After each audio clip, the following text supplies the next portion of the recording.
عزیزان و خۆشەویستان ئەم کاتتان باش خۆشحاڵین جارێکتر بەوەی ئازیزەگەینەوە بۆ پێشکەشکردنی بەرنامێکی تری ڕووداوەکانی هەفتە لەگەڵ هاوڕێم ڕەحمان حسێنزادە. ئەم بەرنامەیە ئەمڕۆ 24 2023 پێشکەش بەوەی ئازیزەکرێ و دوو بابەتمان داناوە کە باسیکردین کە یەکەمیان سەبارەت بە سەردانی ڕەزا پەهلەویە بۆ ئیسرائیل،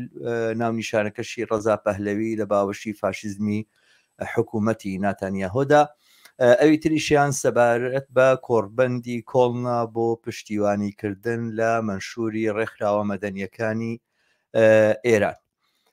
ئەم بەرنمەیە لە ڕێگەی کەناڵی هیواوە پێشکەش بێەوەی ئازیزەکرێ. بەر لە دەستپێکردنی بەرنمەکە خوازیارم و داوام وایە لە هەموو هاوڕێیان کە لینکی ئەم بەرنمەیە لە سوۆسیال میدیای خۆیانەوە پەخش بکەن، واگەر تا ئێستەژنتان کردووە یوتیوبی کەناڵی هیوا لەسەر یوتیوب سبسکرایب کرد. ئەم کاتت باش ڕەحمان،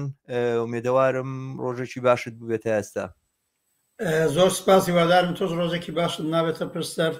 زۆر مەمنون بۆ هاوکارانی ژد و هەروەها سڵاوم هەیە بۆ بینەران و بیسەرانی بەرنامەکەمان. هەر بژیت. هاورە ڕەحمان، با سەبارەت بەم باسا خێرا بچینە ناو مۆزوعەوە. ئەم سەردانەی ڕەزا پەهلەوی ناومان ناوە خۆخستنە باوەشی فاشیزمی حکوومەتی ناتانیاهۆوە. من پێم خۆشە سەرەتا سەرنجی تۆ بەگشتی بزانم لەسەر ئەم سەردانە چۆنێ بینی، هەنیشتی سیر و عجایبیشی تیا بوو کە زۆر ئاشنا نییە بە سەردانی ڕسمیوانە. فەرموو. بەڵێ هەر وەک باست کرد ئەم سەردانەی ڕەزا پەهلەوی زاهران ئالەم کاتەدا بڕێک چاوەڕوان نەکراو بوو. دەرلەکەشی وەیە بەتایبەت خودی حکوومەتێک کاڵان یا دەوڵەتێکە ئێستا لە ئیسرائیل لە سەرکارە هەموو کەزەڵێن، حتا زۆرێ لە ڕەوتە سیاسەکانی نێو خودی کۆمەلگای ئیسرائیل ئەڵێنەوە ڕاستترین و ڕاسیستیترین دەوڵەتێکە کە لە سەرکارە بە معنایەک ئیتر مەرزێکی زۆری لەگەڵ فاشیزم نەماوە بە دروست و لە عنوانی باسەکەشدا وتە ڕەزا پەهلەوی لە باوەشی فاشیزمی حکوومەتی نەتانیاهودا. واقعان وایە لە شرایطێکە کە حتا بەشێکی زۆری خودی کۆمەلگای ئیسرائیل دش بەم دەوڵەتەیە. ئالەم کاتانەدا بینی ڕەزا پەهلەوی سەردانی ئیسرائیلەکە و لەوێنا لەگەڵ پێشوازی خودی نەتانیاهو ڕوبەڕوو بووە، ڕێی جمهورەکەی دیتووە، هەر لە ئەوڵەوە یەکێ لە وەزیرەکانی دەوڵەتی نەتانیاهو لەگەڵی بووە. ئەوەی دەوڵەتی فاشیستی ئیسرائیل بۆ خۆی چمە بەست و چادەفێکی هەیە. ئەمە بەشێکە کاتوانین لە درێژی باسەکە باسی بکەین، بەڵام مەسلەی ئەسلیتر پرسیارەوەیە ڕەزا پەهلەوی بۆ لەم کاتەدا ئەم سەردانەی کردووە. ڕەزا پەهلەوی ئێمە لە چەندین بەرنامەی تر باسی هەڵسوکەوتەکانیمان کردووە. ئەو یەکێ لە چێهرەکان و نەمادی ناسیۆنالیزمی ئێرانی، ناسیۆنالیزمی عەزەمەت تەڵەبی ئێرانیە کە بە ئیرس و وەراسە دەگەڕێتەوە بۆ سەر خانەدانی پەهلەوی و ڕەزاشای باوەگەورەی و محەممەد ڕەزاشا کە نمادی سەرکوتگەری کۆمەلگای ئێران بوون، نمادی ئستبداد بوون، نمادی ئەوە بوون تەواویەتی ئەرزی ئێرانیان بە زۆری سەرکوت پاراستووە. بەرحاڵ ئەم کە لەبەرەی مەشروتە خواز و سەڵتەنەت تەڵەبی نێو ئۆپۆزیسیۆنی ڕاستی ئێران بوو، زاهرەن لە 200 ساڵی ڕابردوودا ئەم مانۆڕە فریوکارانەی دەکرد کە خۆشبەختانە ئێمە لەو جەریاناتین هەر لە ڕۆژی ئەوڕۆ وتمانە مانۆڕانە فریوکارانەیە ئەیوست چێهرەیەکی معتەدلتر لە خۆی نیشامدا، تاوێگەیوت من کۆماری خوازیشم پێ باشە، مەشروت خوازیشم پێ باشە، سبەینە لە ئایندەی ئێرانە هەر کامیان بەڕێی دانرا و هەر یەک لەم فۆرمە حکوومەتیانە ڕەیان هێناوە من پەیڕەوی لە یەکەم حتا لە کۆبوونەوەیەکی زۆری لایەنگرانی سەڵتەنەتدا کتوویە گەر لە دڵمە پرسن من زۆرتر کۆماری خوازم. هەموو ئەوانە دەرکەوت مانۆڕە درۆینە بۆ چونکی بەپێی ئەم مانۆڕانەی کردی لە ماوەی 3-4 ساڵی گوزەشتا چەندین پرۆژەی هێنا پێش و پرۆژەکانی شکستی خوارد. دەورەیەک شتێک بنێ گرێ ملی ئێرانیانی هێنا سەرکەوتوو نەبوو لەورەیەکی دیکە شتێک بنەوەی پەیمانی نوێی ئێرانیانی هێنا سەرکەوتوو نەبوو دوای شتێکیان بنەوەی قەقنەس هێنا سەرکەوتوو نەبوو دوایی پرۆژێکی زۆر دەستڕاستی بنەوەی فەرشگەردیان هێنا وەکو ڕێکخراو هەرماوە بەڵام کەوتوو نەبوو خۆ دەزانی 4-5 مانگ لەوە پێش و دوای ئەوە کە وەکالەتی پێ بدەن کە گوایە لەگەڵ دەوڵەتان دابنیشێ زووتریش هەردانیش بەڵام فریوکارانە بوو پێی وابوو بە ها کەس لە داخڵ و لە خارجەوە و لایحەی بۆ پڕەکەنەوە و ئیتر ئەیکا بە بەڵگەیەک بڵێ منەوە تا ڕائیم وەرگرتووە بەڵام لە جامعەی 8 ملیۆنی ئێرانە ئەوێژ لە خارجی کشور 400,000 کەس گوایە بۆیان ئیمزا کرد دوایش دەرکەوت لەم شەبەکە ئیجتماعیانە کۆنتڕۆلکە 50% هەر بە درۆ خۆیان دروستیان کردو لەوەشا سەرکەوتوو نبوو و ئاخرین کارێک کە دەستی بۆی برد ئەوە بوو لەگەڵ تعدادی ئەوەی پێیان سلبریتی و لەگەڵ بنیادمێکی هەرپەرستی وەکو عەبدوڵڵا موتەدی فدرالیست شتێکیان بەنێوی کۆنفرانسی ئێتلافی جۆرجتاون یا کۆنفرانسی جۆرجتاون جێبەجێ کرد و منشورێکیان دایە دەست کە من تۆ قسەمان لە مەوردیەوە کردووە تەواون کۆنەپەرستانە بوو و هەفتەی پێشوو دەرکەوت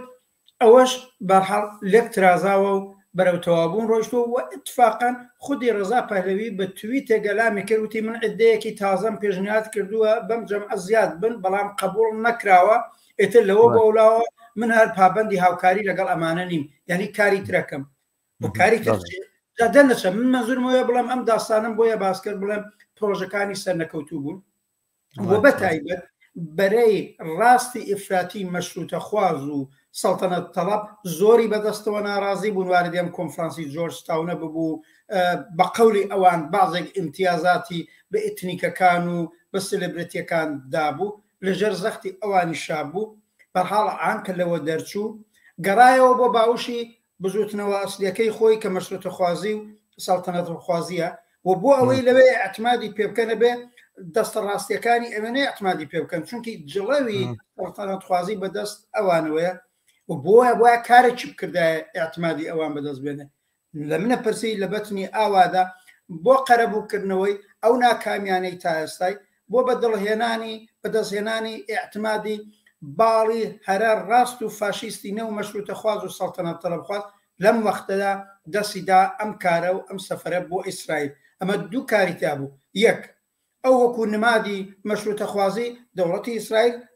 ئەو داوەتەکە ئەو ئەنێری دەنا چێهرەکانی تری تۆندڕەوی نێو مەشروتە خواز هەن وەکو ئەمیری تاهیری و ئەوانە ڕاستەکەی یا تەقیزادە دەوڵەتی ئیسرائیل یا هیچ دەوڵەتێک حسابی چەند بۆ ناکە ئەم بەرگی بەرەندەی بەدەستەوە بوو ولا این حالت دروست لەم کاتەدا چووکە ڕاستترین دەوڵەتی ڕاست لە ئیسرائیل سەکە فاشیزم لەسەر کارە تا بە خودی نێوخۆ و مەشروتە خوازان بڵێ منم کارم لە دەست دێ نیگەرانیش مەبن من حاضرم لەگەڵ فاشیستی ترین و ڕاسیستی ترین دەوڵەت هاوپەیمانی ببەستم و ئەلئان ئیتر قسەی کۆماری خوازیوانەش ناکە ڕاستە و ڕاست باسی مەشروتە خوازی و باسی سەڵتەنەت و ئەویش باڵی ئیفراتیەکەی و بەم شکڵەیە طبعا مەبەستی دیکەشی هەیە من نامەوێت با درێژ نەبێتەوە مەبەستەکانی دیکەی چی نەگە پێت باش بوو لە ئیدامەی من ئالم کات و ساتەدا بۆ یەکانێ ئەم کارەی کردووە بۆ قەربووکردنەوەی ناکامیەکانی تا ئێستا نەدیارە ناکامیەکانی زۆر و تر ینی ئەم ناکامیانەشی لەسەر ئەساسی ئەو مێژووی هەڵکردنیان لە ئێران دامەزراوانی ئەم جریانە ئەساسەن جریانێکی مەرفوز و دەرکراوە لەلایەن خەڵکەوە هەر کارێکی ژەکە هەر لە درێژەی ئەو شکستە گەورەیە کە بەسەریان هاتووە بەڵام لێرە من زۆر بینیم ینی لەم هەموو ئەم سەردانە هەست ناکەی کە ناوەڕووکیشی دیاریکرا و معەنی هەیە یاخود بە مەبەستی گەیشتنە بە ڕێکەوتنیشی دیاریکراو لەگەڵ ئیسرائیل یاخودەوەی کە بڵێن ئومێدێکی ئەوەی هەبێت کە ئیسرائیل قەولێکی پێ بدا یاخود ئیمکاناتێکی بخاتە بەردەستەوەوانە هەر سەردانەکە هەر لە سەرەتایەوە تاک و کۆتایی هەستەکەی زۆرتر نمایشێکە جۆرێک خۆنواندنە جۆرێک ئەتا ئەوش جێگەی سەرنجەکە وەزیری ئیتلاعات یاخود وەزیری بڵێن کە پێڵێن وەزیری ئەعلامیان ڕاگەاندر بانگی کردووە کە ئەکاتەوە کە ینی جۆرێک هینکردنە جۆرێک نمایشکردن و دەرخستنێتی بە جۆرێکە ئەمە هاتۆ بۆ ئیسرائیل و لە ڕواگەی ئیسرائیلیشەوە جۆرێک کارێکی نمایشیە بەڵام لەو نمایشانی کە کردی هەنێکش زۆر جێگای سەرنج بوو بەڕاستی ئەو قسەکردنە لەگەڵ دیوارە و ئەو دوعاکردنە و ئەو نزاکردنە و ئەو جلی یەهودی لەبەرکردنە من لەسەر فەیسبوک شوێنە کۆمنتێکم نووسیوت بەڕاستیان برادرە بەڕاستێتی یاخودە بە فۆتۆشۆپە وتیان نا بەڕاستێتی ئەمە بۆ فریوکاری مەذهبی وتن بۆ فریکاری مەذهبی بێ خەڵک بێ بچێ بۆ مەکە مثلەن کەسێک بێ خەڵک فریوبە لە ئێران بە دیانەت و مەذهب و ئەوانە چه سەردانی مەکاکە ناچێ بۆ ئیسرائیل خۆی بکە بە جوولەکە ئەمە هەر شتێکی زۆر ئەوە بڵێن نمایشێکی زۆر ناشرینیش بوو بەڕاستی کە کەم لە سەرۆک دەوڵەتەکان ئەم کارە ئەنجامەدەن دەوڵەتەکانی ئەمریکا هەتا سەرۆک دەوڵەتەکانی ئەمریکا یەکەمین سەرۆک دەوڵەت کە لە کاتی حکومیا و لە کاتی دەسەڵاتیا چوو ئەم کارێ کردووانە ترامپ بوو هیچ کەسێکی تر لە سەرۆکەکانی ئەمریکا لە کاتی دەسەڵاتدارەتیە ئەم کاری ئەنجام نەدا و نەیکردووە بە جۆرێک ئەم بێ سنوور داکۆچیکردن یاخود دەمجبوون لەگەڵ فاشستترین باڵی ناو ئیسرائیلە پەیامێکە ڕاستە بۆ دەست و پێوەنەکانی خۆیەوانە بەڵام بە جۆرێک کە دیارە ناوەڕۆکێکی دیاریکراوی نییە لەم ڕۆی دیاریکراوە کە بڵێ مەجموعەیەک دەستکەوت بە دەست بێنەکە هاتەوە بڵێ من ئەمانم کردووە لە ئیسرائیل لەسەر ئەم شتانە ڕێکەوتوم بەڵام جۆرێک زەمینە سازیە بۆ هاوکاریەشی لەوە دواتری بڵێن دۆخی ئێران و ناوچەکە ئەوانە ینی وا بێتە بەرچاو کە ئەوەی کە جارانە وترا بۆمان باسەکرایە خۆی خۆمان ئەمانوت کە ممکنە جریانی مەشروتە خوازی لە ئێرانە جریانیشی یاخۆ ڕەوتێکی سیناریۆی سپی بێت و جۆرێک یەکانگیری کۆمەلگای ئێرانیانەوێ و بە جۆرێک هەوڵەدەن کە مەدەنیت لە کۆمەلگای ئێرانە پارێزن وا دیارە ئێستا ئەمە تەواو گۆڕاوە و مەشروتە خوازەکانیش جگە لە سەڵتەنە تەڵەبەکان لە ئێرانە لە ڕاستیە هێزی سیناریۆی ڕەشن و ئەوانیش بەشێکن لەو هێزانەی کە خەریکن خۆیان کۆکەنەوە بۆ داهاتویەکی ململانێ و چێشمەکێش ئەگەر عەرەبەکانی ئەحواز پشتیان بە عەرەبستانی سعودی بەستووە ئەگەر بەلوچەکان ممکنە ڕابطەیەکیان هەیە لەگەڵ سەلەفیەکانی خەلیجە ئەگەر ئازەریەکان ممکنە تووشیا کۆمەکیان بکە و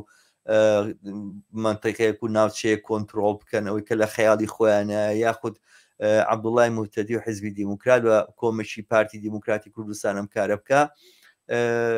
ڕەزا پەهلەوی ژێوێ بڵێ منیش لە ناوچەکە کۆڵەکەیەکم هەیە توانم پشتی پێ ببەستم وتوانم لەم شەڕەیە و لەم چێشمەکێشەیە لە دەسەڵات لە ئێرانە سوودی لێ وەربگرم و کاری پێ بکەن لێ لە دەورانێکە ئەمە ڕووەدا ڕاستی دەورانی سەرکەوتن و چوونە پێشەوەی ڕەوتی فاشیزمەوە ئەم پەیوەندیە ژوا دیارە ئەگەرچی لە ئێستا هیچ شتێک ناتوانێت ئەنجام بداوە تا بەشێک لە محەلیلەکانی ناو ئیسرائیلیش من جۆم لێیان بوو لە ڕێگەی میدیا فارسی زمانەکانەوە باسی چیاوانە کرد کە ینی ڕەزا پەهلەوی ناتوانێت ئەلتەرناتیڤ بێ ئەوانی ژیانوت ناتوانێت ئەلتەرناتیڤ بێ بۆ دۆخی ئێران ناتوانێت دۆخی ئێران ڕابگرێ بەڵام لە ڕووداوێکی دیاریکراوە لە هاڵوەشانێکی دیاریکراوی کۆماری ئیسلامیە لەو سیناریۆی کە هەمویان بەتەماین هەموو هێزە ناسیۆنالیست و قەوم پەرستەکان وە دیارە مەشروتە خوازەکان و سەڵتەنە تەڵەبەکانیش لێک هەڵوەشانی دەسەڵاتە نەک سەرکەوتنی شۆڕژەوان حساب لەسەر ئەمە ناکەن حساب لەسەر هەڵپڕووکانی دەسەڵاتەکەن یا تێکچوونی لە گرێژ نەچوونی جمهوری ئیسلامی خۆی و تونبوونەوەی کێشمە کێش و منملانی باڵەکانی لە ناو خۆیان و هەڵوەشانی لەم هەلومەژەیە پێیان وایە کە ئەوانیش کۆڵەکەیشان هەبێ و جێگایش هەبێ خۆیانی یاخود دیوارێک هەبێ پشتی پێوە بدەن لەم منملانی و کێشەیە ئەوەی کە من ئەیبینم ینی ئەم سەردانە لێک دەمەوە ئاوایە بەم ئاراستەیە من نەتوانم سەیری بکەم من لەگەڵت هاوڕام لە چەند لایەنەوە بە ئەوە بڵم لە پێشدا ئەوەی کە زۆرتر ئەمە ئێشتا کوونە نەمایشێکە ڕەزا پەهلەوی بۆ نەچووە پرۆتۆکۆلێکی معەن بنووسێ بەڕێککەوتنێ بگات چونکی ئەپرسرێ چکارەیە ئەو ئێشتا کوونێ خەریکە جارەکانە برادری خۆی بە مەشروتە خوازەکان و سەڵتەڵە تەڵەبەکان دوای ئەم کاری جۆرجتاونشتە دووبارە سابت بکاتەوە ینی بەنظرم دەوڵەتی ئیسرائیلیش ئەو نە و شیاریان هەیە کە بزانین شتاکوونی ئەو جێگا و پێگایی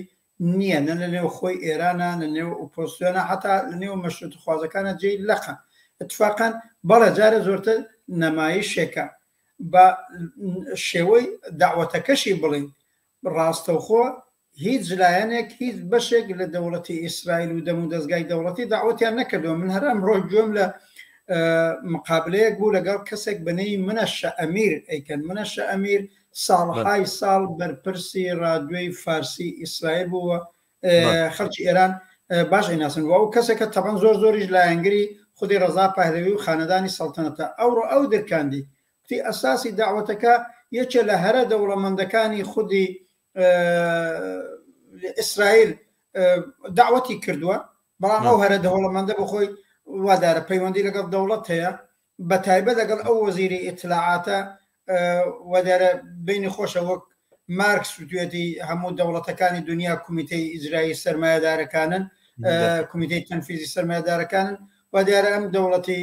ئیسرائیلش بە تۆری واقعی وایە کومیتەی تەنفیزی زۆرێ لە هەرە دەوڵەمەندەکان و سەرمایەدارەکانی یەهودی هەن لە ناوخۆی ئیسرائیلە هەم لە ئەمریکا یا لە ئوروپا لە جێگاکانی دیکە و ئەمیش بە تایبەت مناسبەتێکی نزیکی لەگەڵم وەزیری ئیتلاعاتە هەیە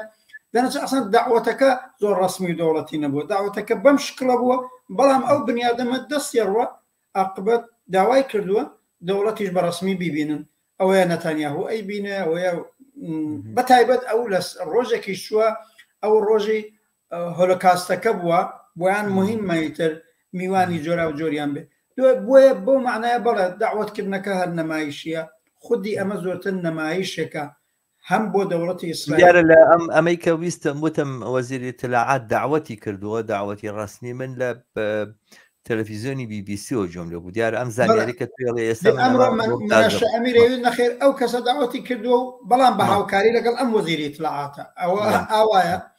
ئەڵان لەوانەی بگوزارین عاقبەت دەوڵەتی ئیسرائیلیش کە ڕەزا پەهلەوی چۆتە وێنە مەبەستی خۆی هەیە ئەوان ئەویش واقعاً خەریکە وەکو کارتی فشار هەم بەرابەر بە ئەمریکا و دەوڵەتانی غەربی کە ئێشتا بە باشی نەچوونەتە لایەنگری بکەن لە ئۆپۆزیسیۆنی ڕاستی ئێران چونکی دەوڵەتی ئیسرائیل تەرەفداری ئەوەیە بە تەواوەتی ئەمریکا و دەوڵەتی بایدن و دەوڵەتەکانی ئوروپاییوانە تەواو قەتعی ئومێد بکەن لە جمهوری ئیسلامی ئیتر جمهوری ئیسلامی وا دابنن ڕۆیشتووە بەڵام مەزانە وایان نەکردووە دەیجا لەم بابەتەوە معلومە دەوڵەتی ئیسرائیل نزیکایەتی زیاتر لەگەڵ ئۆپۆزیسیۆنی دەستەڕاستی وە لە نێویاندا ڕەزا پەهلەویش ئەکا هەم وەکو کارتی فشارە بەرابەر بەوان بەکاریە بە هەم ئەوێ بە جمهوری ئیسلامی بڵێ من ئەم زەرفیەتەشم هەیە ئەوە تا ئۆپۆزیسیۆنی دەستەڕاستی تۆ ئەتوانم تەقوێت بکەم لە عینە حاڵە ڕەنگەم باوەڕە خورافێشیان بێ کە بەشێک لە سەڵتەنەت تەڵەب و مەشروتە خواز و دەرەجەیەک لە نفوزیان لە نێو کۆمەلگای ئێران بێ کە ڕەنگی نییە بێ ئەقەلیەتێک لایەنگریان لێ بکەن لە شرایطێکە کە دەوڵەتی نەتانیاهو لە پەستا هەڕەشە دەکات لە دەوڵەتی جمهوری ئیسلامیش ئەیکە عاقبەت بڵێوەتە کارتی ڕەزا پەهلەویش وجودی هەیە دەرنەچە ئەوان ئەمە بەستانیان هەیە خودی ڕەزا پەهلەویش خۆی لە من و تۆ چاتر ئەزانێ سەفەرەکەی نەمایشیە بەڵام احتیاجی بەو نەمایشە هەیە احتیاجی بەو ئیمەیجە هەیە احتیاجی بەو تەسویرە هەیە بەشێکی وەیە وتم بۆ ئەوەیە ناکامیەکانی تا ئێستای پێ جوبران کاتەوە بەشێکی اتفاقەن بۆ ئەوەیە دقیقەن بڵێوە تا دەوڵەتی ئیسرائیل من زیاتر بە ڕسمەتە ناسێ ئەرە دەوڵەتی بایدنی کە من لە وڵاتەکەی تۆ شارۆمەندم و دانیشتم بۆ جارێک لایەک ناکەیەوە بۆ وەزیری ئیتلاعاتەکەی تۆ نامبینێ بۆ دەمودەستگای دەرەجە چەندمی حتا وەزارەت خارجەکەی حازر نەبووە تا ئێستا هیچ مقامێکی دەوڵەتی ئەمریکا تا ئێستا ڕەزا پەهلەوی نەدیوە کۆنگرێزمەن دیویانە ئەوە شتێکی دیکەیە پارلەمانتار لە ئوروپا دیویانە بەڵام دەوڵەت دەمودەستگای دەوڵەتی تا ئێستا ڕەزا پەهلەوی یا هیچ بەش لە ئۆپۆزیسیۆنی ڕاستی ئێران کە زۆریان تەقەلا کردووە بە ڕسمەتیان نەناسیون چونکی ئێشتا سیاسەتی خودی دەوڵەتی بایدن و دەوڵەتانی ئوروپایی ئەوە نییە پڕاوپەڕ پشتیوانی بکەن لە ئۆپۆزیسیۆنی ڕاستیاران و ئاسن یەکێک لە ناتەواویەکانیان یەکێک لە سەر لە شێواویەکانیان ئەوەیە کە ئێستا کوونێ پشتیوانی دەوڵەتی ئەمریکا و دەوڵەتانی ئوروپایانە 100% لەگەڵ نەکەوتووە بەشێکی چۆن لێرە ڕەحمان یەکشت هەیە من کەمێک ئەزانم کە باس لەواکرێت لۆبی ئیسرائیلی لە یاخود پێی وترێت لۆبی یەهودی زۆرتر لە ئەمریکاوانە دەسەڵاتیان هەیە توانن مەسەلەن بە تایبەتی بەژۆیەک دام و دەستگای دیاریکراویشیان هەیە کە ئایپاک بوون مونە کە تەسیری زۆر گەورەی لەسەر کۆنگرس و لەسەر بڵێن ئەنجومەنی نوێنەرانی ئەمریکا هەیە ئەوانە گوایە یارمەتی ڕەزا پەهلەوی بدەن بۆی کەوا جێگەیەک یاخود ڕابطەیەک و لینکێکی بۆ دروستکەن لەگەڵ حکوومەتی ئەمریکا بەڵام خۆی خودی حکوومەتی ئێستای ئیسرائیل لەلایەن بایدن و لەلایەن دام و دەستگای سیاسی ئەمریکا و خودی حکوومەتی بایدن لەژێر پرسیارەیە یعنی ئەمە لەم ناحێشەوە ئەمە بە بڕای من وایە بینم کە ناکرێ ئومێدێکی ئەو تۆ لەسەر ئەمە دابڕێژێ من لێرە باش شتێک زیاد کەم بەم قسەی تۆ ئەوەیە اتفاقاً الآن بەشێک لەوانەی اعترازیان هەیە بە خودی ئەڵان هێزی چەپ لێگەڕەیە ئەترازێکی بنەڕەتیمان هەیە و ئەوە بەحسێکی دیکەی وەرە ئیدامەیە چینە سەر بەڵام حتا هە لە نێو باڵەڕاستەکانی ئۆپۆزیسیۆنی ئێرانە بازێکیان کە ظاهرەن سانترن و لە وەسەد تا ڕاوەستاون و یا جمهوری خوازی کەمتر پرۆغەربین و ئەوانە ئەترازیانەوە یاڵن دەوڵەتی ئێستای ئیسرائیل ئەوە ڕاستیستە و ئەوە لە فاشیزم نزیکە بەبەت دەوڵەتی بایدن هێشتا کوێ نەتانیاهوی داوت نەکردووە ئەوە قسەیان لەگە ڕەزا پهلەویت تۆ بۆ سەردانت کردووە ئەوە جێگای افتخارێک و جێگای شانازەیەک نییە کە تۆ لەگەڵ جەریانێکی ئاوا دەستە ڕاستی حتا چووی دانیشتویوانە ئەو دقیقەن بەڵام مەسەلەکەوەیە ڕەزا پهلەوی احتاجی ئەوەیە عن ئەو تەسویرە ڕاستیستیە لێ بدرێ ئەو تەسویرەی لێ بدرێنی بۆ ئەوەی دەستە ڕاستیەکانی نێو مەشروتە خواست سەڵتەنەت خواست و حتا دەستە ڕاستیەکانی نێو ئۆپۆزیسیۆنی ڕاستی ئێران قانەکە بڵە بابا من ئەو نەمادەم نیگەران مەبن من ئەتوانم پەرچەمی ڕاسیزم بەدەستەوە بگرم وە گرتوشێتی ئەڵان ئەوێ بڵێتر کێبەرچێم لەگەڵ مەکەن کەسانێک لە نێو مەشروتە خواز و کە خۆیان بە توندڕەوتر بزان و خۆیان لە ڕەزا پهلەوی زیاتر سەر سەڵتەنەت تەڵەب خواز بن و زیاتر مەشروتە خۆڵەن نەخێت عاقبەت تا ئێستا هەر مانۆرەکەم کردووە هەر فریوکاریەکەم کردووە دەورەی تەواو بوو ئێستا کە ئێوە ناڕازین زۆر چاکەوە گەڕاومەتەوە باوشی ئێوە پەرچەمی ئەو ڕاستی ئفراتی نێو مەشروتە خوازیش بەدەستمەوەیە هەر لەو رابطەدا بەشێتر لە قسەی تۆ زۆر دروستە ئەویش مەسەلەن ئەم نمایشاتەی چۆتە پای دیواری نوتبە و سەریە تەقێنە بەم دیوارەوە و ئەم کڵاوی نمادی جەهل و خرافەی مەسەبی یەهودی لەسەر کردووە ئەگەر لە ئێرانە بەرابەر بە حجابی ئیسلامی شەو و ڕۆژ ئەتراس هەیەڵانە من نمادی ئیسلامی سیاسیە نمادی جمهوری ئیسلامیە بێت توور هەڵدرێ دەیاخر دەی لە ئیسرائیلشە ئەم تەقیلەیە کە ئینێن بە سەریانەوە وەچن سەریانەن بەو دیوارەوە ئەوەش نمادی خرافەی مەسەبی یەهودیە هەموو جوولەکەکان ئەو کارە ناکەن بۆ معلومات هاوڕە ڕەحمان هەموو جوولەکان ئەو کارە ناکەن یعنی هەموو ئەوانێک یەهودی ناخود بە حتا سەر بە دیانەتی یەهودین هەمویان نایکەن توندڕەوەکانیان متەدەینەکانیان زۆر کە لە شەقەکانیان ئەو کاراکەن دقیقاً بۆ ئەو کاراکە خۆڕەزا پهلەوی باعث سەرە دەرزیەک ئەوەڵە عەقیدەی نە بە مەسەبی ئیسلامە نە بە مەسەبی یەهودیە ئەناوەنە بەڵام وەکو هەموو سیاسەتمەدارێکی بۆرژوای هەلپەرست خۆیان بە ڕەنگی ئەوزاعەکە دەردێنن ئەوەی واتۆ واسڵ کرد بۆ چووە جوولەکە بازی دەردێنێ بەو معنایە بۆ ناچێبووین سبەی ئەگەر عەرەبستانی سعودیش داوەتی کە هەر وەکو باوکی ئەچێ حەجیشەکە ئەو تا بێ بڵێ حاجی ڕەزا پهلەوی باوکی بە قسەی فەراحی پهلەوی کە هاوسەری بووە لە خاتراتی خۆیان نووسیوە بە کوردیش بڵاو بۆتەوە هەر لە کوردستانی عێراق اتفاقا کوردیەکەی خوێندێتەوە نە فارزیەکەی ئەڵێ ڕەزا محەممەد ڕەزای مێردی محەممەد ڕای بای سەرە دەرزیەکە قیدەی بە مەسەب نەبوو دەی تۆ تەمەشاکەی فیلمەکانی هەیە و عەکسەکانی هەیە محەممەد ڕەزای پهلەوی دەورەی مەلەک فەیسەڵ هەستاوە چۆتە مەکە و مەدینە وەکو هەموو حاجیەکی دیکە توافی حەجی کردووە یا هەر خودی ئام فەراحی پەهلەویش کە بۆ خۆی بای سەر دەرزێگە قیدەی بە مەسەبنیە لەگەڵ ئەم ڕەزا پەهلەوی کە وەختە 16 ساڵ عمری بووە ئەوە لە ئیمام ڕەزای مەشەد و لە بارگاکەی ئەو سەریان ناوە بێ و ذکر و خێرگە هەر و جۆرەی ڕەزا پەهلەوی لێرە خەریکە دڵی پڕە بێ و سەری بە دیواری ندبەی یەهودیەکانەوەیە لە عمری دیواری گریان فێری ئەو فریوکاریان کردووە بۆ ئەو کاراکەن احتیاجیان هەیە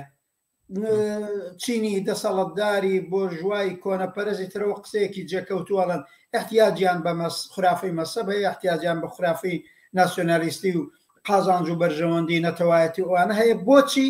بۆ ئەوەی بە دەسەڵات بگەن یا دەسەڵات بپارێزن ئەمە لە پێناو ئەوەدایە ئەوجی بێ پرەنسیپیان ئەوجی کۆنەپەرستیان ساڵهای ساڵە ڕەزا پەهلەوی بە قەولی خۆی 40 ساڵە لە ئەوروپا 44 ساڵە لە ئەوروپا و لە غەرب دانیشتۆ زۆر جار لافی ئەوەی مۆدرنیستە و سێکۆلاریستە و لیبرالیستە و پلۆرالیزمی قبوڵە و هەموو ئەمانە لەم سەفرەیە دەرکەوت قسەی مایە پوچن نیشانەدا چەندە لە ذاتی ئەم فەردەدا وە بزوتنەوەکەیان نەک خۆی بزوتنەکە چەندە کۆنەپەرستی چەندە دواکەوتووی جێگای هەیە واڵبەتەوە قسەیەکی تازە نییە ساڵە لەوە پێش هەرم ڕەزا پەهلەوی وتووی گوایە مەوجێکی دژی ئیسلامی لە ئێران هەیە کە ئەسەن ئەو بۆ وەختی سەردەمی دەیمانگی 96 چەند مزگەوت سووتێنران قین و تووڕەی خەڵک وا بوو مزگەوتیان سووتان لێران کوتێگە ڕەوتە ئیدامە پەیدا بکە و مزگەوت سووتێنرێ و ئیسلام پاپ بکرێتەوە جاگە باشترەوەی هەر جمهوری ئیسلامی بمێنێ من لەگەڵ حرەکەیەک ناکەوم کە بیاوێ ئیسلام دینی میلەتەکەمان پاکباتەوە یعنی ئەمان ئەلارەقمی خۆیان شخصی هەرچیەک بن ئەو پەڕی کۆنەپەرستی مەسەبی و نەتەوەگەری لە وجودیانە هەیە و لە ڕۆژی خۆیان بۆ داسەپاندنی دەسەڵات یا بۆ ڕاگررتنی دەسەڵات لە دژی خەڵک استفادەی لێکە معلوم ئەوە کە کاری هەموو سەرماداران هەموو دەوڵەتە بۆ ژازەکانە کە هەمیشە مەزهەب و دین و خورافاتی دینی بەکارەبن بۆ پارێزگاریکردنی لە خۆیان و دینی شەر بە و معنایە لە دێر زەمانەوە بۆتە ئەم هێزە گەورەیە و ئەم کەلتورە داسەپاوە بەسەر کۆمەڵگاکانە لەبەرەوەی تعبیری لە بەرژەوەندەکانی چینی باڵا دەستی کۆمەلگا کردو بەڵام ئەمەی کە ئێستا لە ئیسرائیل ڕەزا پەهلەوی ئەیکا زۆرتر لەوەی کەوا باوەشێنکردنی ئەحساساتی مەزهەبی و دینی خەڵک بێ زۆرتر باوەشێنکردنی هەرەوەیە کە خۆت ئیشارەتە پێکرد کە باوەشێنکردنی ئەو فاشیزمەی ئەلانکردنی ئەوەیە کە ئێمەش سەر بەم بەرەین سەر بەم جەبهەیەین و ئەم جەبهەیە کە ئێمە هیچ کێشەیەکمان نییە کە تا ئەو سەری بڕۆین و توانین منەتوانم نوێنەرایەتی سەرسەختترین ڕوتی ناو ئەم فاشیزمە ئێرانیە بکەم کە پشتیوانەشمانی تر ئەم فاشیزمەی ئیسرائیلەوە ئێمە بێپەنانین بێکەسوکارنین لە ناوچەکەیە ناسیۆنالیستە جۆر بە جۆرەکان پشتیان بەم دەوڵەت و بۆ دەوڵەتانە بەستوە ئێمەش توانین پشت بە ئیسرائیل بەستین بەسەکە بە بڕای من ئەمە جەوهری مۆزوعەکەیەوە دیارە کرد واژبێ بێتە سەر واقعی شووەوانە ممکنە بە سوودوەرگرتن لە هێز و توانایە کە ئیسرائیل لە ناوچەکەی هەیەی ئەو نفوزە بەکاربێنێ ئەو ئیمکانات و پارە و چەک و ئەوانە بەکاربێنێ بۆ دەمکوتکردنی ڕقیبەکانی تری خۆی لە بۆ ژوازێ جۆر بجۆرەکانی یاخود نوێنەرانی بە گوایە بە حساب نەتەوە جۆرا و جۆرەکانی ناو ئێران شتێکی تریش لەو بابەتەوە باسەکرێت کە من پێم وابێت لێرە زۆر جێگەی نییە بەڵام هەروە وەک ئاماژەیەک لە هەندێک جێگە بیستومە کە گوایە ئەوەی کە ڕێگرە لە بەردەم ئینتیگرەبوونی هەموو دەوڵەتەکانی ناوچەکەیە لەگەڵ بازاری سەرمایهداری جیهانی پەیوەندیانە لەگەڵ ئیسرائیلە هەتاکو پەیوەندی لەگەڵ ئیسرائیلە چا نەکرێتەوە ئەم ئابوووریانی ئەم ناوچەیە ناتوانن تێکەڵ بن لەگەڵ بازاری جیهانیە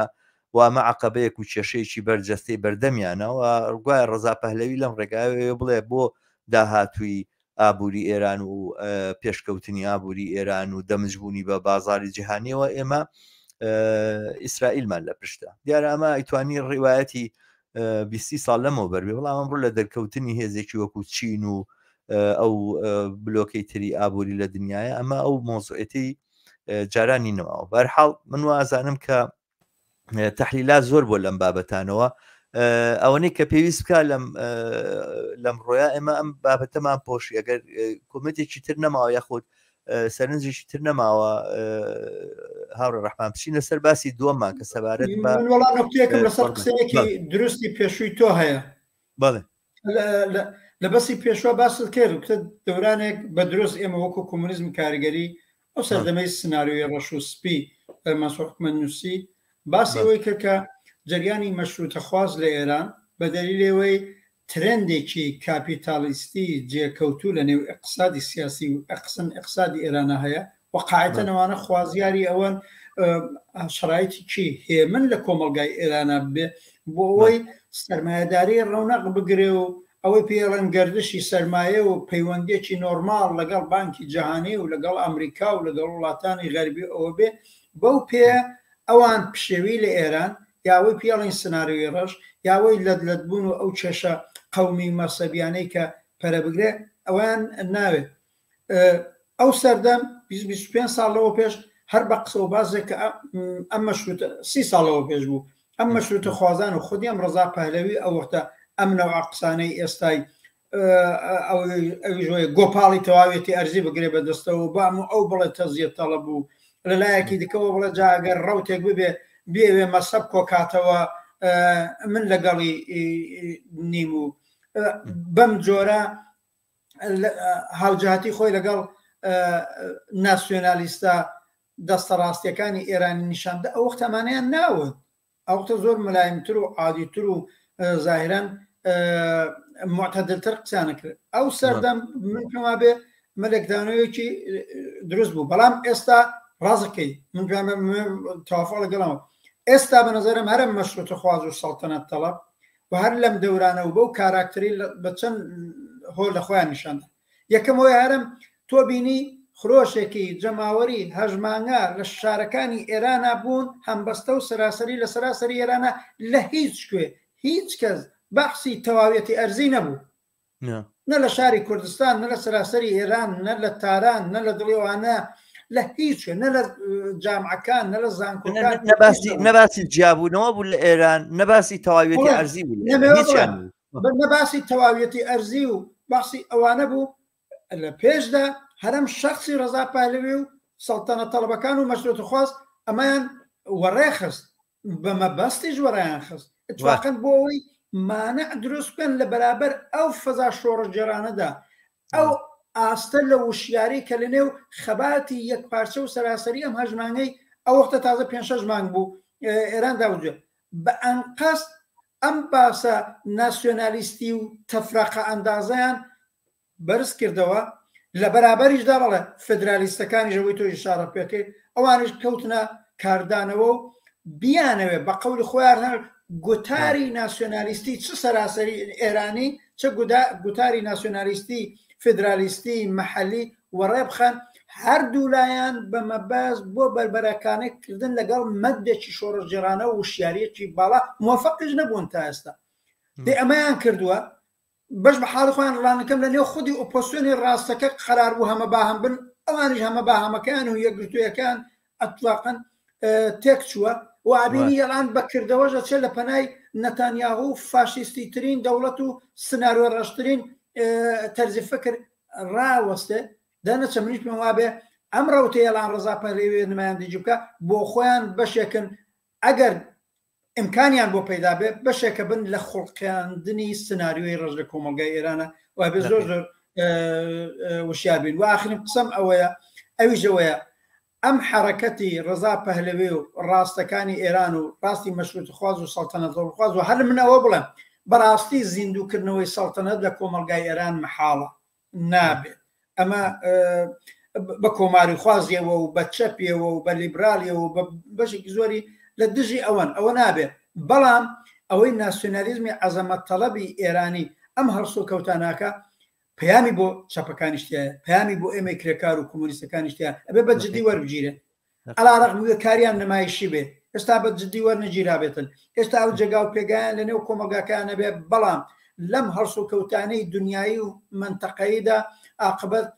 سبەی ڕۆژێک لە دەوڵەتی ئەمریکای کە بچێتە پەنای دەوڵەتی نەتانیاهوو دەوڵەتانی غەربی و بە ئیمکاناتی ئینێنە اختیاران و بە شەڕ و کێشەی قەومی ملی کە لە ئێرانە بیانەوە بینێنەوە عاقبەتێکەوە ڕا پالەویش دەتوانن دابسەپێنن بە شەرتێک ئەگەر ئەوەی بارها باسمان کرد ئالتەرناتیوی چەپ و سۆسیالیستیە کە واقعاً بنەمایەکی قوی هەیە بزوتنەوەیەکی ئازادی خوازانەی قوی پشتوانی لەکە لە مەیدانا بێ کاریگەر بێ بازیگەر بێ هەم جمهوری ئیسلامی بڕوخێنێ و هەم ئەمانە بخاتە پەراوێزەوە هیچیان پێ ناکرێت ئەگەر ئەمە نەقەومێ ئەگەر ئالتەرناتیوی چەپ و سوسیالیستی بە وشیاری و ڕاهبەرانە لە مەیدانا نەبێ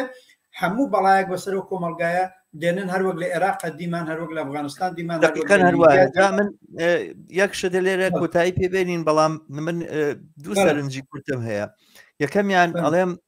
وەختە تیستایشێکی زۆری ئەو کارگەر و ئازادی خواز و شۆڕژێرانی ئێران بکەین کە وەختێک هەندێک چەپ لە دەرەوە پێیان ناخۆش بوو ئەوان دروشمی نەشاو ڕابەر بژی ئازادی بەرابەری یاخود ئەم شعرانەستەمگەر بژی ئازادی و بەرابەری بەڵێ چشا باشە ئەستەمگەر یان نەشا باشە نەستەمگەر بابەت ڕاستکەمەوە مەرگ بەر ستەمگەر نەمەویست مەرگەکەی بڵێم ڕەحمان نەمەویست مەرگەکەی بڵێم هاوڕێ ڕەحمان بۆیە بۆم ناهات ئەزانم نەکرد شعارەکەی وایە بەرحاڵ مەبەستمەوەیە ئەو وەختە ئەو دروشمە ئەو ترایەوە هەندێک لە چەپەکان لە دەرەوە ڕخنیان لێگر بەڵام ئێستا معلوم بوو کە ئەوانەی ناوەوە ئەو شۆڕژێوانەوە ئەو کۆمونیستانەوە ئەو کارگەرە ئازادی خوازانە لە ناوەوە زۆر ڕۆشنتر و دقیقتر وەزعەکان خوێندوێتەوە خاڵی دووەمیان ئەوەیە بە بڕوای من لە نەک تەنها لە جەبهەی ئینقلاب و لە جەبهەی شۆڕش و لە جەبهەی ئاڵوگۆڕی شۆڕژگێڕانی ڕیشەی لە کۆمەلگایە لە بەرەی سەرنگونی شۆڕژگێڕانەی جمهوری ئیسلامی کە ممکنە دوانە لەگەڵ یەکترا فەرقیان ببێ سەرنگونی شۆڕژگێڕانە ممکنە بە ڕاپەڕینێکی جەماوەری ببێ کە خەڵک ئیرادەی تایە هەبێ بەڵام نەبێ بە شۆڕشێکی ڕادیکاڵ و بنچینەی نەک تەنها لە شۆڕشێکی بنەڕەتی و ئاڵوگۆڕێکی ڕیشەی لە کۆمەلگای ئێرانە لە خیزشی ئینقلابی لە جموجۆڵی ئینقلابی شۆڕژگێڕانە بۆ ڕووخاندنی کۆماری ئیسلامی ئێران چەپ تەنیایە بەرەی ڕاست و ئەو بەرەیە کە ئەم شاپەرستانە و ئەم ڕەزا پەهلەویە یەشێک لە نوێنەرەکانێتی بە تەنها حسابات و ئەوەی کە ئەیکەن ئەو قمارەی کە ئەیکەن لەسەر هەڵوەشان و داڕوخانی کۆمەلگای ئێرانە نەک لەسەر ئاڵوگۆڕی شۆڕژگێڕانی دەسەڵات لە ئێرانە بەرحاڵ ئەم باسە پێوەستمانەکاتەوە بە باسی دووەمانەوە ڕەحمانەگەر ئیجازەت تێ بچینە سەر ئەوە کە ئەویش قسە لەسەر کۆربەندی کۆڵنە بۆ پشتیوانی لە بنشوری ڕێکخراوە مەدەنیەکانی ئێران کە بە بڕای من ڕووداوێکی زۆر گرنگە بۆ یەکەم جارە چەپ و کۆمونیستەکان و سۆشیالیستەکان بە هەر مانایەک لە چەپبوون و کۆمونیست بوونوانە یەک کۆربەندی ئاوا فراوان و گەورە بە پشتیوانی دەیان ڕێکخراوی دەریان ڕێکخراوە حیزب بە پشتیوانی سەدان لە هەڵسوڕاوانی چەپ لە دەرەوە لە ناوەوەی ئێرانوانە ئەم کۆربەندە ئەنجامە درێ ماوەی 10 ساعاتێک وا دیارە کە بەرنمەکانی دانراوە کە هەم سوخەڕانی تیاابێ هەم وتاردانی تیاابێەوە هەم پانێڵە لەسەر مەسایلی جۆر بەجۆری شۆڕژ لە ئێرانە و بۆ پشتیوانیە لە پەیام و لەو منشورەی کە ڕێکخراوە مەدەنیەکانی ئێران ماوەیەک لەمەوە بەرتەقریبەن وا بوو بە 2 مانگنی و پێم وابێ دەریان کرد کە بیست ڕێکخراو بەناوی بیست ڕێکخراوە دەرکرا بە هەندێک لەو ڕێکخراوانە ڕێکخراوی زۆر بەرجەستن کە هەر ئەم ڕۆژانە لە ئێرانە ڕابەرایەتی خۆپیشاندان و هەندێک جانمانگرتن و ئاکسیۆنی زۆر سەرکەوتوشیان کردووە بۆ پشتیوانی لەمانەیە ینی ئەبینین کە ئەوەی کە ئومێدە ئەوەی کە ئومێدەوارە ئەوەی کە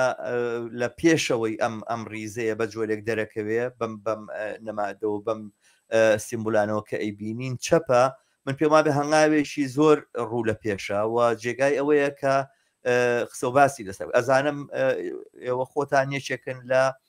پانەلیستەکانی ناو ئەم کۆربەندە پێم خۆشە سەبارەت بە شێوازی ئامادەکاریەکانی و ئەو جێگا و شوێنەی کە تۆ ئەیبینی بۆ ئەم کۆربەندە قسە و باس بکەی هەتا ئەگەر وردەکارێکی شێ لە بابەت ئەو ئەحزابانەی بەشداری تیاکەن ئەو کەسایەتیانەی بەشداری تیاکەن زۆر پێماوێ پێویستە بۆ بینەران و بیسەرانی ئێمە لە کوردستانی عێراق بیزانن. یەکەم ئەم بە فارسەکەی وتمانە هەمایش یار ئەو کۆربەند تۆ باست کرد درستە؟ بەڵێ کۆربەند بەڵێ وشەی کۆربەندم بەکارهێناوە گەورەیە بۆ هەمایش. ئەتوانم بڵێم ئەمە یەکەمین ئیجتیماعی گەورەی چەپ و سۆسیالیستەکان جا هەر کەس هەر تعبیرێکی لە سۆسیالیزمەکە هەیە بەجێی خۆی بەرپاکرێت. زۆر جاری تریش کۆر و ئیجتیماع و کۆنفرانسی چەپەکان بووە مەسەن تۆ بۆ خۆت شاهدی ساڵی 2018 دوای ئەو خەباتە پرتین و تەوەژمەی دەیمانگی 96 لە شاری ستۆکۆڵم کۆنفرانسی ستۆکۆڵمێک بە بەشداری 6 حزب و سازمانی چەپ کات جملە حزبی کۆمیست کارگەری حکومەتی ئێمەشی تێدا بووین بەوجود هاتوو بوو بە بناغەی هاوکاریە کەڵان نێوی شوڕای هاوکاری هێزی چەپ و کۆمۆنیستەکانە و لە 6 شەو بوون بە 7 جەریان و پلاتفۆرمێکی رادیکاڵی سەرنگون خوازانشیان هەیە. بەرحاڵەویش لە وەختی خۆی کۆنفرانسێکی زۆر باش بوو و زۆر جار بازە کۆبوونەیەکی دیکەش وا بەوجود هاتووە. بەڵام ئەوەی یەکەم ئەم کۆربەندە ئەم هەمایشە جیاکاتەوە حتمما قەرەباڵغترە بێ پڕجەمعیەتترە بێ بە تا ئێستا بە نەزەرم گەورەترین هەمایش یا کۆربەندی چەپ و سۆسیالیستەکانە بێ و ئەمە بۆ خۆی ئێمە پیاڵێن ئیبرازی وجودێکی گەورە و باشە بۆ چەند لایەن. یەکەم دقیقاً بەرابەر بە ڕاستەکانی ئێران ڕاستەکانی ئێرانەوە کۆنفرانسی جۆرجتاونیان بوو ئەنواعی کۆبوونەوەیان بووە لەوان نمایشیان لە خۆیان نیشاندا لەم دەورە ئەوان بەرەو پەرتەوازەیە ڕۆیشتون ئەوان بەرەو لێکترازان ڕۆیشتون. دروست ئێستا چەپەکان کە زۆر لێکترازاوتر بوون لەم کۆربەندەدا کۆبنەوە و بە نەزەرم ئەمە ئیبرازی وجودێکی باشە. دووهەمشتیەوە یاقبەت پاڵپشتی و پشتیوانیکردنێکە لەو بیزنەهاد و ڕێکخراوەی داخل و بەو معنای ئیعتماد بە نەفزدانێک بەوانە عاقبەت خودی ئەو ڕێکخراوانەی داخل کە ئەو منشوریانی ساوە ئینسافە لەونەی من ئاگادارم ڕاستە و خۆ لە سازدانی ئەم هەمایشە لە کۆڵ دەخاڵەتیان نەبووە چونکی نیگەرانی ئەوە بوون ئەگەر دەخاڵەتێ بکەن جمهوری ئیسلامی مشکلی گەورەیان بۆ دروستکە. بەڵام وەختێ بینن چەپەکان سۆسیالیستەکان ئازادی خوازەکان هەمووی لە بەرەی چەپ بەم جۆرەوە بە پەرۆشەوە ئەڵانەوە نزیک مانگونیوێکە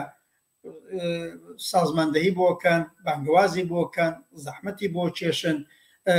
لە دفاع و لە پشتیوانی لە منشورەکەیوانە دەبینن بە عملی پشتیوانیی باشەکردن و بە قەولی ئێمە قووەتی قەلبێکیان پێدا ئاعتماد بە نەفسێکیان پێدا بۆەوەی زیاتر بڕۆن لەسەر منشورەکەی خۆیان و کارەکانی دیکە. لەلایەکی دیکەوە بۆ خودی ئەم تەیفی جۆراوجۆری چەپ و سۆسیالیست ئەوەڵ جارە لە ترێنتای مختلف تاوجێی من ئاگادارم بەرحاڵ نزیک 8 حزب و سازمانی چەپ لەوێنە حزورمانە بێ کە هەر حزب و سازمانە نوێنەری خۆی هەیە و وتارەدا. ئەوە لەلایەکی دیکەوە بەعزێک نەهاد و ڕێکخرا و حزب نین سازمان نین بەڵام هەموو چەپن ئەوانیش لەوێنە وجودیان هەیە علاوە بەرەوە شخصیەتای غەیرە متەحەزب منفەرد یا بەجیاوازن شخصیەتن لە بواری مەیدانی کرێکاری لە بواری مەیدانی خەباتی ژنان لە بواری ئەوەی پیاڵەن حەقخوازی و دادخوازی بەشێکی زۆری و خۆشبەختانە کولی کاراکتری هەمایشەکە چەپە جەریاناتی چەپن شخصیەتای چەپن بەرحاڵ ئەو جۆرە و تا ئێستا بە نەزەرم ئەم دەرەجە ئێمە پێڵەن هەواهەنگی هاوقەدەمی لە بینیانە وجودێنە بووە لەم ڕۆژەدا و لەوێنە کۆبنەوە هەموو ئەمانە لایەنی پۆزیتیوی ئەم کۆربەندە گەورەیە وابێ منتەزر بیمزانین بە تایبەت لە ئاخری ڕۆژی شەمبە کە 2 ڕۆژی ماوە هەروەک گوتە لە نۆی سەر لە بەیانیەوە دەست پێکە تا حوتی ئێوارێ بەڵێ نزیک 10 سەعات 11 سەعاتێکی پێچێ بەو معنایە حرەکەتێک بووە وریایانە و وشیارانە هەڵبژێردرا هەم بۆ پشتیوانیکردنە هەم بۆ خۆنیشاندانێ بەرابەر بە جمهوری ئیسلامیش لە پێشدا بەرابەر بە خودی جمهوری ئیسلامی بەرابەر بە ڕاستەکان و من پێم وابێت تەبعاً دیارە ئەم هەمای شارە و جۆرەی وتووە وتراوەمە هاوکاریەکی زۆر مەوردی و تاقانەیە لە بینی ئەم حزبانە و لە بینی ئەم شخصیەتانە ساعتی 9 بەیانی ڕۆژی شەمبە دەست پێکە ساعتی 7 شەو تەواو ئەبێ دوای ئەوە ئایا ئەوە بێتە هەوێنیەوەی بازە هاوکاریەکی دیکە شکڵ بگرێ کارایەکی دیکە بە دوایدابێ ئەوان نادیارە و دادراوە بۆ دواتری خۆشبەختانە هێزی چەپ و سۆسیالیست نەقشی باشیان تیا بووە خودی ئێمە وەکو حیزب کۆمونیست کارگەری حکومەتیست هەر لە دەستپێکردنی فعالیت بۆ ئەم هەمایشە حزورمان بووە لە کۆبوونەوەکانی وەتایبەت هەیەتێکی بەرپاکەری هەیە کە نزیک 15 کەسن بە سابتی نوێنەری حزبی ئێمەش لەوێ بووە بەڵێ ئێمە هەم خودی بەرنامەکە دوو بەشە بەشێک وتاردەرن وتاربێژن لەلایەن یا ڕێکخرا و سازمانەکەیان و یا خۆیان بە شخصی تاوجەی من بزانم نزیک 18 وتاردەر و وتاربێژ هەیە کە هەر کامە بەماوەی وابزانم 8 دقە کورت و مختصر ئەبێ قسەی خۆیان لەسەر ئەم منشورە و لەسەر جایگای ئەم هەمایشە و چزانم ئاڵوگۆڕەکانی سیاسی ئێران بدەن ئەمە 18 سخەڕانیوە بەعینە حاڵە 3 پانێلیشەیە هەر پانێلە 4 کەستیانی 12 کەسیانی مەجموعان لە ماوەی ئەو 10 ساڵدا 30 کەس لە نوێنەرانی ئەحزاب و سازمانەکان و شخصیەتەکان و هەموو چەپ و سۆسیالیست و هەر کەس دێت دید و بۆچوونی خۆی لەسەر ئەم منشورە و نەتەنیارە و منشورە کولی واقعەکە باسەکە ئەمە بۆ خۆی بەحث و تەبادل نظری گەرموگۆڕ بە دوای خۆیان بۆ دواتری دەتوانێت بێنێ پانێلەکانی 3 پانێلن پانێلێکی مەیدانی ژنان و هەرخوازی ژنانە پانێلێکی بزوتنەوەی کرێکاریە کە من بۆ خۆم لەو پانێلەدا جزئی پانێلەکەم پانێلێکیش هینی هەرخوازی و ئەوەی پێڵەن دادخواهی لە ئێران بەرابەر بە کولی ئەو سەرکوت و ئیعدامەی کە جمهوری ئیسلامی لە تووری عمریا کردوێتی و تا ئێستا چەندین تریبۆناڵی بۆ بەرپاکراوە لەوێنە باسەکرێت دەنەچە بە نەزەرم غێرەزەوەی مەسەنەن 30 وتاربێژ و سوخەنڕان و پانێلی وای هەیە دیارە ئەم مەجموعە کەسە لە هەڵسوڕاوانی چەپ و سۆسیالیست کە لەوێ کۆبنەوە دەرگای دیالۆگ باکس ئاشنایی هەمووانە بەوجود دێ من پێم وابێ هەمایشێکی زۆر باشە بێت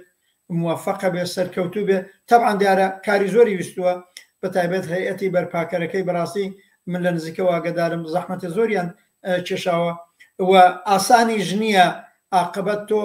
چەندین حزب و سازمان و بە تایبەت لە تعدادی حزب و سازمانەکان زیاتر شخصیەتای منفرد کە هەر کەسە بۆ چوونی خۆی هەیە جیاوازی خۆی هەیە تەعەسوباتی خۆی هەیە حتا بەڕاستی ئەمانە هەماهەنگکەی و کارێکی زۆری ویستووە و ئەوەڵین تەجروبەی ئاوا بەرینە لە نێو چەپ و سۆسیالیستەکان بە ئەحزابیەوە بە سازمانیەوە بە شخصیاتیەوە کۆبێتەوە و من پێم بێ جایگایەکی مهمیە بێ و ئەبێ منتەزریەوە بین ئاخری ڕۆژی شەمبە چاو لە نەتایجەکەی بکەین و دواتریش و شاید لە بەرنامەی داهاتوومانە کە خودی من لەو هەمایشە ئاگەڕێمەوە بتوانین لە موردی دەستکەوتەکانیەوە زیاتر قسە بکەین با هەر یەک شتی فەنیش بڵێم بەداخەوە یەک مشکلەی فەنی کە هەیە ئەویژەوەیە لە شاری کۆڵن بەرپاکرێ مەتاری خودی کۆڵن شاری دۆسەلدۆرف لەو نزیکە حتا مەتارەکانی دیکەی ئەڵمان زۆربیان لە ئەعتسابە لە لەمانگرتنە لە هەم ڕۆژی سبەینە ڕۆژی جومعە هەم بۆ ڕۆژی شەمبە ئەوە بڕێک گرفت و مشکلی زۆری بۆ هەم ئەو کەسانەی کە دێن و لەوێنە خەڕانیان هەیە قسەیان هەیە لە پانێلا بن هەم بۆ زۆر کەسی کە دێن هەر پیان خۆشە لەوێنە بن بەڕاستی گرفتی دۆری دروست کردووە و هیوادارم زۆر مانا دروست نەکا ئەوەی من ئاگادارم خب بەعزە کەسێک واقعاً باوجودیەوەی تووشی هەزینەی گەورەتر بوون ئەقبل لە فکریەوەدان بە شێوەی تر ئەگەر تیارە نییە بە شێوەی تر بتوانن خۆیان بگەێنن بەڵام لەوانەیەوە بڕێک مەحدودیت دروستکە لەو جەمعیەتەی کە دەبواە بێ هەمووی نەبێ بەڵام هیوادارم ئەوە زۆر نەبێ ئەوە من بیستمە نزیکەی 300 کەس بەشدارە بێ وەک باس کراوە ئەو تەوەقع دەکرێت ئەو تەوەقع دەکرێت کە 300 کەس و حتا زیاتر بەرحاڵ لەم کۆبوونەوە گەورەدا بەڵێ من ئەگەر پێشەوەی ئاخر سەرنجت بڵێ ڕەحمان لەسەرم کۆربەندە بەدەر لەوەی کە نەتایجەکانی چییە بێ هەر خودی ئەم کۆبوونەوەیە خودی ئەم کۆبوونەوە گەورەی چەپەکان لە ڕۆژگارێکە کە ڕاستەکان خەریکن ئەوەی کە دروستیشیان کردو لەم نێوەیە خەریکن تێکێ دەنەوە هەتاوانەی پێش بڵێن ئەم جوڵانەوە شۆڕژێرانی ئێران دروستیان کردبوو ئەوانەشیان لێ تێگەچێتەوە ئەمە ناوەندی هاوبەشی حیزبە کوردستانیەکانە ئەمە جمهوری خواکانە کە ئەو ئێتیلافانەی کە دروستیان کردو تێک و پێگەچێ لەم بەینەیە چەپەکان کە ئاوا کۆبنەوە بەیەکەوە و لە دەوری مەسائلێکی دیاریکرا و خەریکن قسە و باسەکەن و نەزەرە گۆڕنەوە بۆ خۆی هەنگاوێکی ڕوو لە پێش و باشە بەڵام من نەتوانم دوو ئەنجام ینی چاوەڕوان بکەم کە ئەگەر بەو دوو ئەنجامە بگا و ئەم دوو ئەنجامی لێ بەدی بێ و ئەزانم سەرکەوتنێکی گەورەی بەدەستێناوە یەکیشیان دروستبوونی ناوەندێکە بۆ پەیوەندیگرتن لەگەڵ جوڵانەوەی کارگەری و ئازادی خوازی دنیا یعنی ئەگەر کوڕەکەی شا ڕەزا پەهلەوی ئیسرائیلی هەیە ئەگەر ناسیۆنالیستە جۆرا و جۆرەکان هەدێک پشتی بە دەوڵەتێک و بە مخابراتێکەوە بەستووە و لەگەڵ ناوەندێکی سەرمایهداری دنیاە خەریکێ دەستێک هەڵکردنە کارگەران و زەحمە کێشانی ئێران جگە لە کارگەرانی دنیاوە لە ئازادی خوازانی دنیا پشت و پەنایەکیان نییە بەڵام ئەم جوڵانەوە چەپە فراوانە کە لە دەرەوەی ئێران وجودی هەیە و ئەم هەموو گروپ و هەموو حزابە پێکاتەوە هەموو کەساتیە غەیرە حیزبێش هەر هەن کە لەوێ بەشدارە بن ئەگەر ئەم هێزە نەتوانێت ناوەندێک بێت بۆ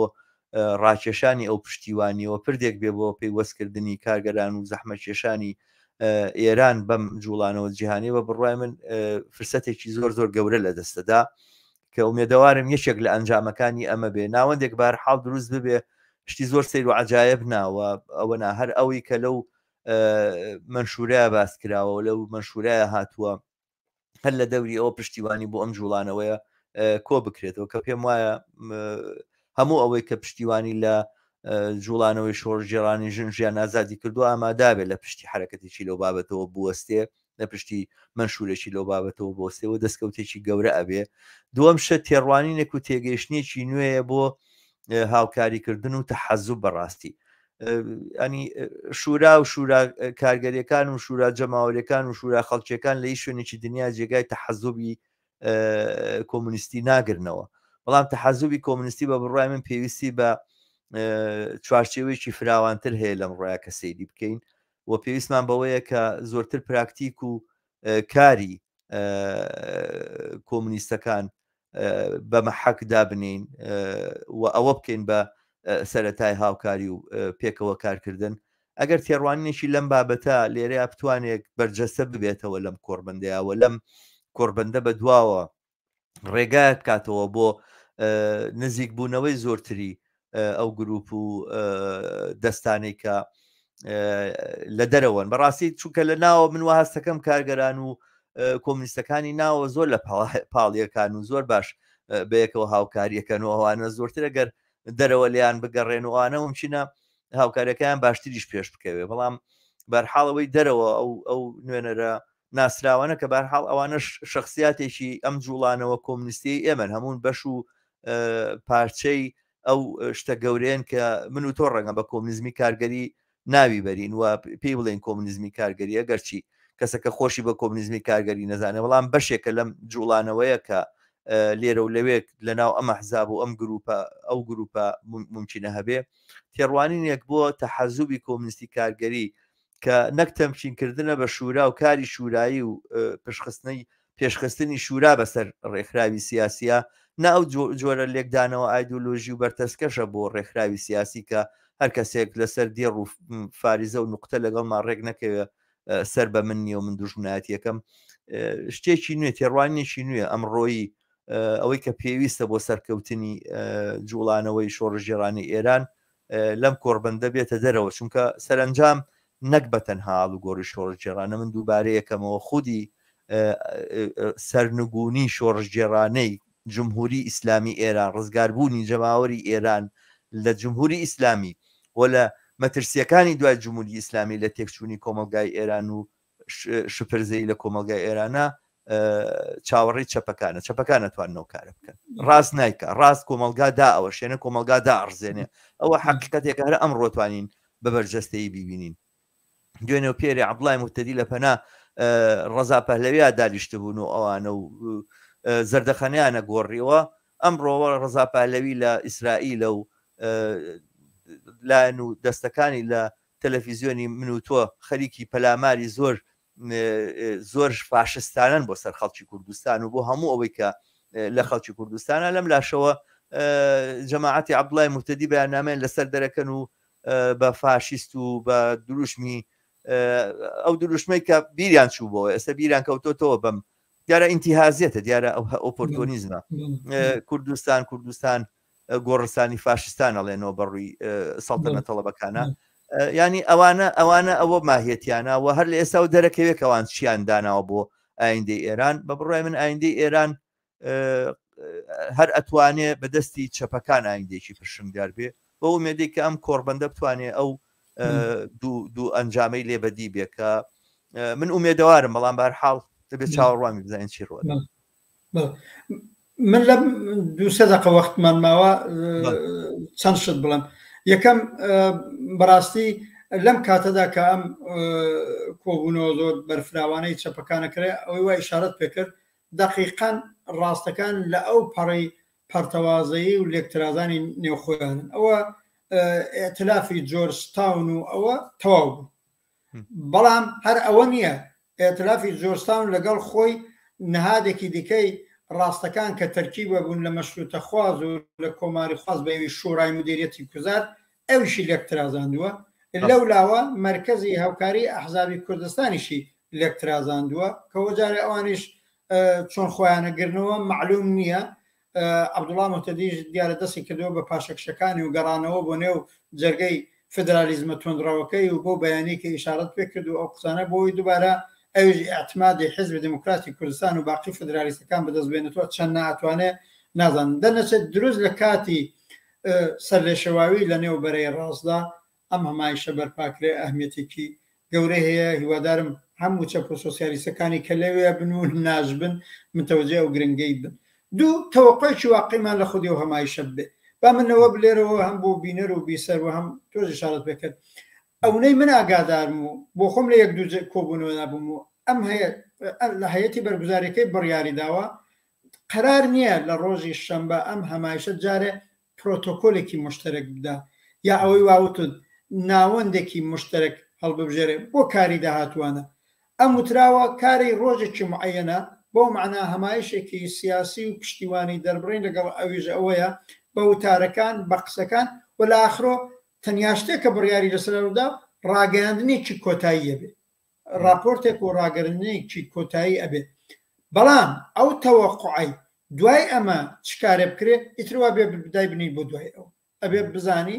بەرپاکەرانی تا ئەو ئەحزاب و ڕێکخراوانی کە هاتوون چکارێ بکەن. و ئەڵبەتە خۆمە هەر ئێستا مەسەڵەن شوڕای هاوکاری هێزی چەپ و کۆمۆنیستەکانی ئێران حەوت جەریانن لەوێن. مەبەستم ئەوەیە ڕەحمان نەزانین چۆنە ئەوە نییە گۆشتی پێویستە گۆشت ئەو پەیکەرەیە کە دروست بووە گۆشتی پێویستە ببێ بە لاشەیەکی زیندوو کار بکە، ینی لەگەڵ وڵانەوە کارگەری دنیای هەمووشوی هەبێ. شوڕای هاوکاری هێزی چەپ و کۆمۆنیستی کە بۆ وجود هاتوو 4-5 ساڵ ڕیشە کارەکە و دەرجێ لە ئینسجامی لە نێو خۆیان دروست کردووە. ئەتوانە بەشە لەم جەریانات یا لەم شخصیەتانە واقعا لەم نەپرسی بەخۆی پەیوەستکە و ئەو ناواندا بۆ جەلبی پشتیوانی لە بزوتنەوەی کرێکاری و ئازادی خۆیانە هەر لەوێنە دەست پێ بکرێ. ئەوە تەوەقعێکی واقعیە. ئەوەیە باسێکی دیکەی دەگەڕێتەوە سەر حزبی سیاسی ئەم دەورانە و ئەجم لە حزبی کۆمۆنیستی کاریگەری ئەم دەورانە چۆن سیاسی بێ و چۆن حزبێکی پانوبەرینتر بێ و حتا لە نێویدا بۆ چوونە جیاوازەکان وجودی بێ. ئەمە باسێکی زۆر گرنگی دواترە کەڵان کاتی بەرنامەکە ئێمەشتەوا بوو ڕەنگە ڕاستە و خۆ جزوی نەتیجەکانی ئەم هەمایشە نەبێ بەحاڵ من پێم وابێ بەڵام هەمایشە ئەو دەستورکارەی بۆ خۆی دایناوە تێدا سەرکەوتووە بێت یا موفقە بێ دەمێکا کە بەرەو ڕۆژی جانی کرێکاریژەچی زۆر گرنگە بمش چاوەڕوانی وەنی بە حیزبی لێەوە دروست بێ ڕەحمان یان یاوانە بەو جۆرە خۆشخیاڵ نیم پێی بەڵام مەبەستمەوەیە یا خۆش بڵێن زۆر خۆش ئومێد نیم پێی بەس مەبەستەکەم ئەوەیە کە سەرەتایەک بێت جۆرێک تێگەیشتنیی تازەمان بۆ بخەمڵێنێکە تەحەزوبی کۆمونیستی بە چ مانایە دەتوانێت بچێتە پێشەوە کۆڕ و کۆربەندی ئاوا کە پێکەوەین و لەگەڵ یەکترا قسە و باسەکەین و لە یەکترتیەگەی نەتوانێت زەمینە سازی دیدێکی لەو بابەتە بێ یا چەکەرەکردنی دیدێکی لەو بابەتە بێ بەرحاڵ کاتی بەرنامەکەمان تەواو بوو بە ئومێدی سەفەرێکی خۆش و بە ئومێدی ئەوەی کە مایشێکی سەرکەوتوو بێەوە لە هەفتەی داهاتوە ئێمە سەبارەت بە نەتایجە باشەکان و بە ئومێدێوارەکانی قسە و باسمان زۆر سپاس منیش هەروە بە هیوام و بە هیوای دیداری تر و قسەکردن لەو بابەتەوە زۆر باشە بەڵێ بینەرانی ئازیز بەم جۆرە هاتینە کۆتایی ئەم بەرنمەیەش تا بەرنامەی داهاتوو لە هەفتەی داهاتووە بە شادی و کامەرا ئینتەرنەسپێت